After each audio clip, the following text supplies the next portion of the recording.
Les damos la más cordial bienvenida a esta entrega especial de Telecaribe para ustedes. Nos honra con su presencia el sociólogo y politólogo chileno Fernando Mírez. Bienvenido. Muchas gracias. Para nadie es un secreto que el elector que votó por la mayoría de la MUD dentro de la Asamblea Nacional, profesor, se siente de alguna manera decepcionado de ver que la Asamblea no ha logrado avanzar en el tan ansiado cambio prometido por las actuaciones del Tribunal Supremo de Justicia. Entiendo que para usted el problema no está necesariamente allí, sino en las decisiones del Ejecutivo Nacional que condicionan la actuación del Tribunal Supremo de Justicia. ¿Frente a qué estamos cuando vemos que el elector siente esta grandísima decepción de no poder ver cristalizado lo que se prometió en la campaña electoral? Sí, el problema es el siguiente. Muchos cuando fueron a votar imaginaron tal vez que se iba a producir un cambio automático en la sociedad venezolana si la oposición ganaba la elección y sobre todo si la ganaba con la contundencia como la ganó.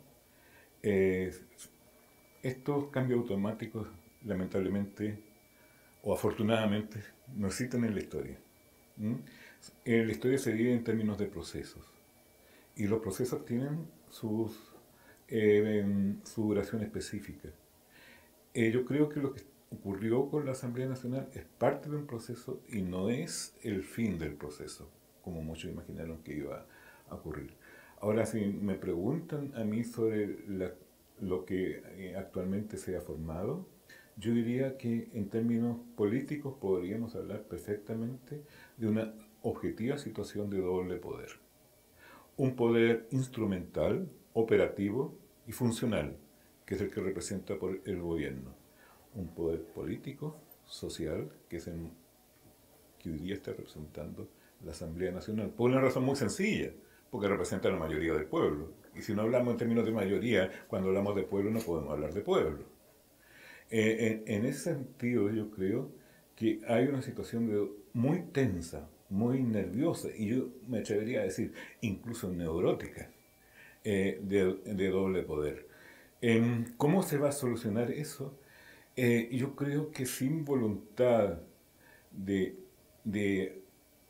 buscar puntos intermedios entre un poder y el otro, pueden producirse situaciones muy peligrosas para la estabilidad, no solamente del régimen, sino que también de la propia sociedad venezolana. Y yo entiendo perfectamente, aunque parezca absurdo decirlo, al gobierno de Maduro, porque todo gobierno y toda fuerza política lucha por su sobrevivencia. El gobierno de Maduro, no políticamente, sino que fue de modo instrumental, miró cuáles son las piezas que tenía en el juego, ordenó las piezas para defender su gobierno y con eso convirtió a su gobierno en una especie de gobierno detrás de la barricada. Para ser más preciso, yo diría que es un gobierno búnker.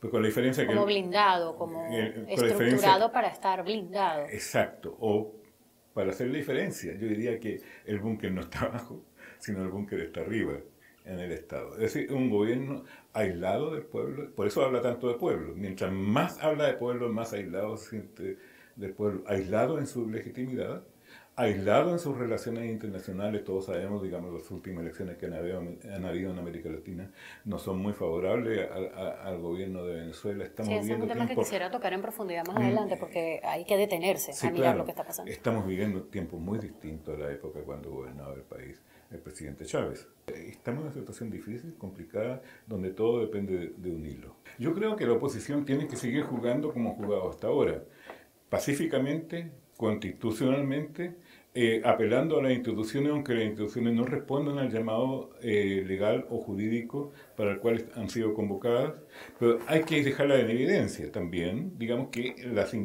instituciones están faltando al deber institucional. Es decir, nunca abandonar el camino de la legalidad, nunca abandonar el camino de la legitimidad. Eso para mí es casi sagrado, sobre todo en un proceso tan delicado como el que está viviendo Venezuela hoy en día, pacífico, constitucional y electoral.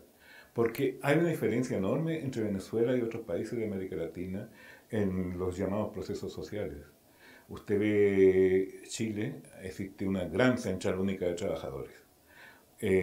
Existen confederaciones empresariales de enorme poder. Usted ve a Argentina, los sindicatos prácticamente pueden controlar al gobierno, los sindicatos obreros.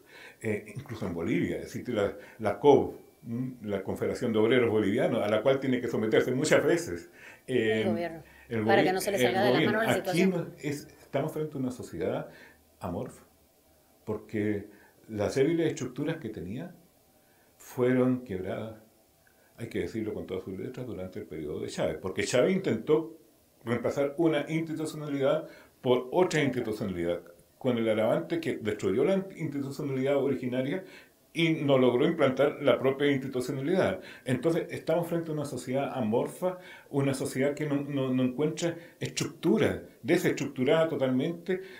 La sociedad ha sido convertida en masa y la masa lo estamos viendo en la calle con el fenómeno de la delincuencia. Todo el tiempo están buscando un líder. Exacto, y las bandas delincuenciales son el producto directo de la disgregación de la sociedad. Enorme. ¿A usted le parece, maestro, que la salida fue un error? Quizás esta convocatoria hecha por otro sector de la oposición, ellos mismos aseguran que no les genera ninguna angustia que les digan radicales. Si hablar de ser radical en Venezuela en este momento es querer buscar un gobierno mejor para Venezuela. El último artículo que escribí es una apología del centro en la política. Nos señalaba que el centro no está en el medio, sino que el centro, digamos, es la posición más radical posible, porque plantearon un antagonismo. De unos y otros. No soy extremos. Ni de ellos ni de estos. Claro, los que están en el extremo de allá. Eso es radical también. Los que están en el radicalismo antigobierno las tienen fácil, porque todos los que no están con ellos, digamos, están equivocados. Marchan por el lado incorrecto de la historia. Lo mismo ocurre, digamos, con el radicalismo en el gobierno. Entonces, entre dos posiciones maniqueas, es completamente difícil situarse en una posición central. Central no en el medio, sino que central en el sentido de introducir la reflexión en el campo del proceso político. Ese centralismo que no implica ser sumiso ni concesivo, ni estar anestesiado frente a lo que ocurre. Ahora, en ese sentido me parece que la salida pudo haber sido un error, lo que no quiere decir que siempre tenga que ser un error. Los errores de la política no existen en sí, sino en el momento o en el tiempo en que son planteados. Lo que puede ser correcto en un momento puede ser incorrecto en otro, o viceversa.